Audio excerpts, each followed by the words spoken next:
Hi all, this is a quick video on using the confidence interval tool in Excel. Say you have a column with the data without a label.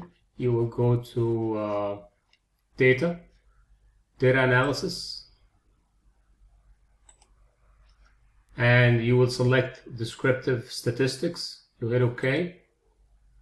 It will ask you about the input range. You will put the range in, and then you will highlight summary statistics and confidence interval, and then you will need to check if you have alpha 5%, then you will leave this at 95%.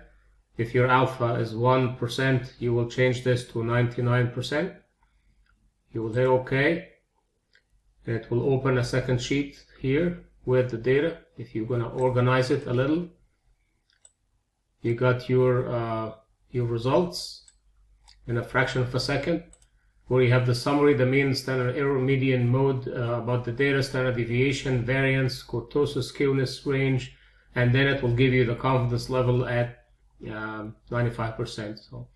So to get the lower level and the higher level of the confidence level, you will add this value to the mean, and that will give you the upper confidence level, and you will subtract this value from the mean, and that will give you the lower level, and that between the lower and the higher will give you the range confidence level with which the range with which the mean will be within, and that's the meaning of the confidence interval.